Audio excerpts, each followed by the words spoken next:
Assalamualaikum warahmatullahi wabarakatuh. Bismillah walhamdulillah. Salatan wassalaman ala rasulillah wa ala alihi wa sahbihi ajma'in, amma ba'du. Para murid semuanya yang dimuliakan Allah subhanahu wa ta'ala, alhamdulillah atas berkat rahmat Allah, atas nikmat yang telah diberikan kepada kita, yaitu nikmat sehat badan dan nikmat sehat akal, sehingga kita pada saat ini masih bisa melaksanakan kegiatan pembelajaran thalabul ilmi dalam rangka menghilangkan kebodohan pada diri kita, juga pada orang lain, dan terutama kita dalam mencari ridho Allah subhanahu wa ta'ala.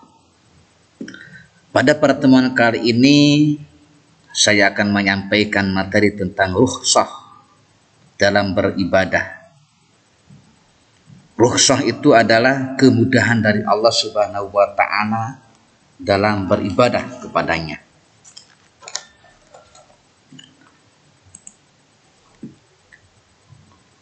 Rukhsah dalam beribadah. Sebelumnya kita akan mengetahui tentang apa itu rukhsah. Dalam bahasa Arab, kata rukhsah bermakna keringanan atau kelonggaran. Sedangkan menurut istilah adalah kemudahan atau keringanan yang diberikan oleh Allah Subhanahu wa ta'ala kepada hambanya untuk menunaikan ibadah pada kondisi-kondisi tertentu. Itu rukhsah. Untuk diingat, dicatat terlebih dahulu.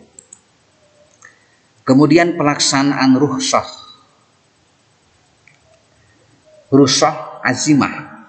Ada rukhsah menggugurkan azimah. Rukhsah azimah terlebih dahulu, rukhsah yang mengandung kebaikan. Dalam hal ini seseorang boleh memilih rukhsah atau azimah. Setelah contohnya nih, seseorang yang sedang dalam perjalanan jauh lebih baik menjamak qashar sholat, dan menjamak juga mengqashar sholat. Kemudian rukhsah menggugurkan azimah yang semula haram dapat berubah menjadi halal apabila dihadapkan pada kondisi tertentu, yaitu darurat.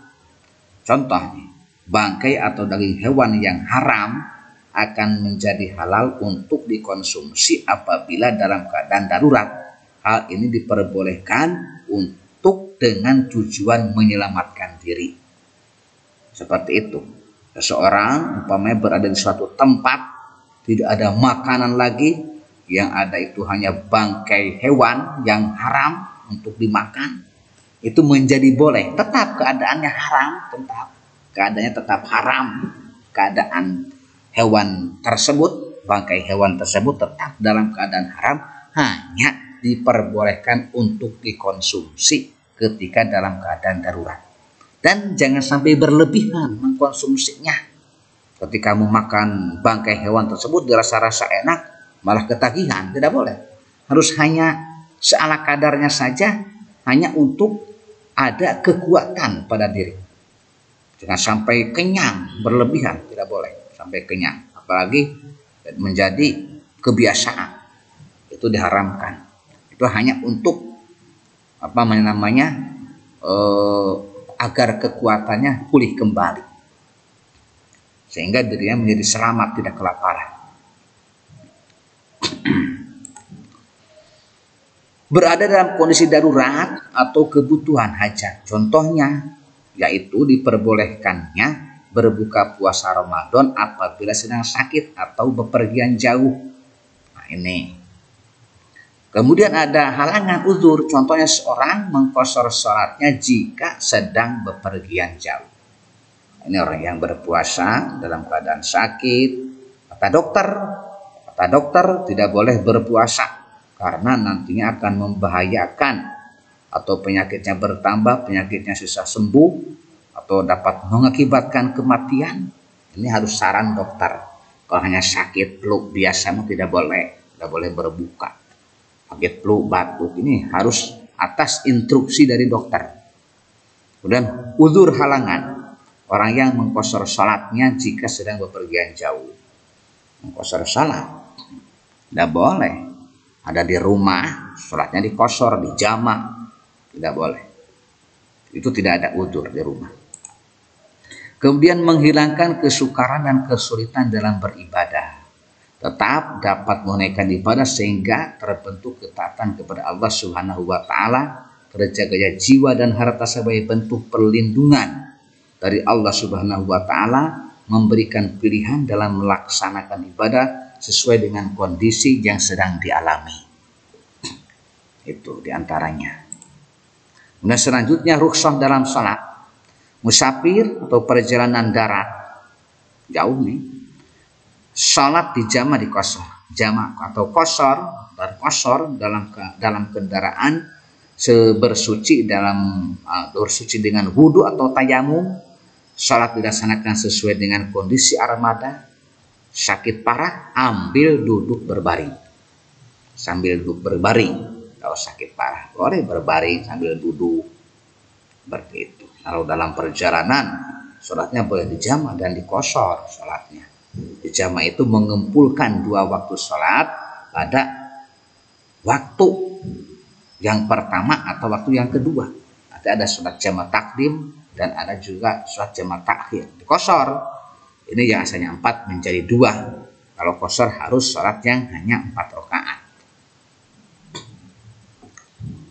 Selanjutnya, nih, ada rukhsah dalam berpuasa. 1. Musafir mengganti puasa di hari lain.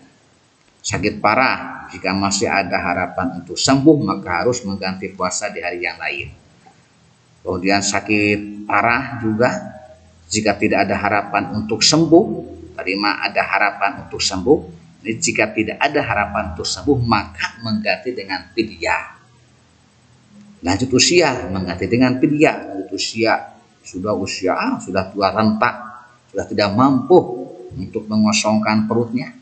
Nah, ini diganti saja dengan fidyah. Nifas atau haid mengganti puasa di hari lain setelah nifas atau haid. Di hari yang lain setelah beres nifas haidnya. Setelah beres di bulan Ramadan. Jangan sampai melewati Ramadan lagi. Nanti bisa beranak hutang puasanya.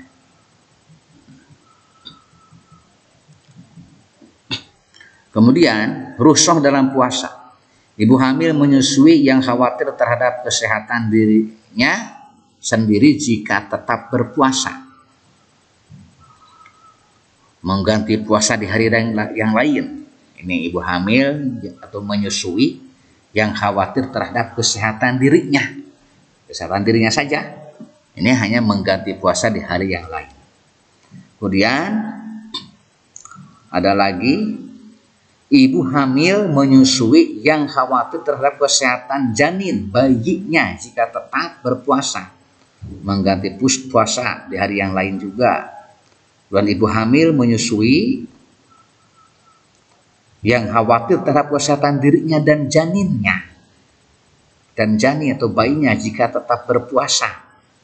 Mengganti puasa pada hari lain dan membayar fidyah.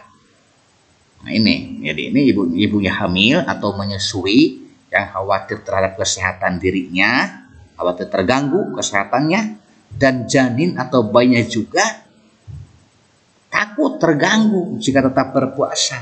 Maka mengganti puasa pada hari lain dan membayar fidyah. Ini harus diperhatikan. Ini ada perbedaan. Harus diperhatikan. Dikodok, maksud digantung dikodok. Dikodok yang hanya kodok saja, dan ada kodok berikut membayar fidyah. Dan selanjutnya, rukhsah dalam zakat. Waktu pembayaran zakat dapat dilakukan sebelum beberapa hari sebelum Idul Fitri. Zakat yang berupa makanan pokok dapat diganti dengan uang.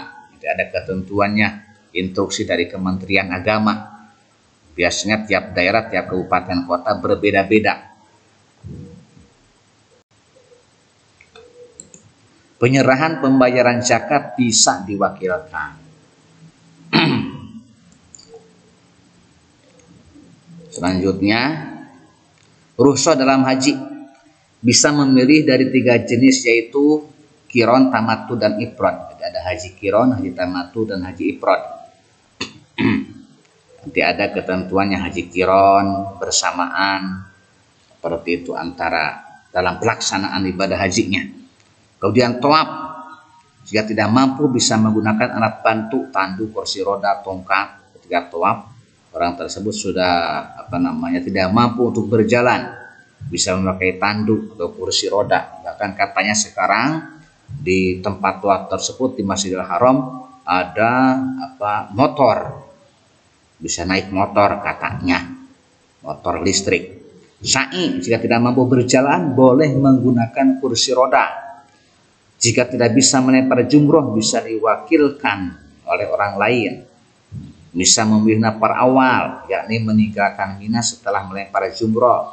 Wukuf, jika sedang sakit boleh tidak turun ke padang Arafah. Tapi kalau wukuf di Arafah itu ya biasanya di Arafah sudah disediakan khusus tempat untuk orang-orang yang sakit. Harus hadir, sediakan khusus tempat orang-orang yang sakit. Dam atau denda, jika tidak mampu membayar bisa diganti dengan melaksanakan puasa selama 10 hari, 3 hari di tanah suci, 7 hari setelah pulang haji. Diperbolehkan mabit di Muzdalifah dengan waktu yang tidak lama. Diperbolehkan menjamak qashar salat setelah melaksanakan ibadah haji. Dan selanjutnya, hikmah adanya rukhsah dalam sholat, puasa, zakat, dan haji. Kemudian pelaksanaan ibadah sekaligus tegaknya syariah. Dengan adanya rukhsah, mungkin setiap muslim dan muslimah dapat menunaikan ibadah, mendorong dan menumbuhkan semangat dalam beribadah, menumbuhkan sikap disiplin untuk tetap menunaikan ibadah. Dengan adanya rukhsah, umat muslim tetap harus menjaga sholatnya agar dilaksanakan pada waktunya. Nah, ini terutama untuk masalah furu'iyah. Ini sholat, puasa, zakat, haji ini berkaitan dengan masalah furu'iyah. Banyak pendapat-pendapat, banyak madhab-madhab yang tentunya ada beberapa hal kita membutuhkan fatwa dari lembaga yang telah ditunjuk oleh pemerintah, yaitu seperti MUI, Majelis Ulama Indonesia. Wah, ini masalah furu'iyah. Hanya untuk sekilas, secara ringkasnya seperti ini, sebagai gambaran saja. Semoga bermanfaat. Wallahu muwaffiq ila aqwamit thoriq. Wassalamualaikum warahmatullahi wabarakatuh.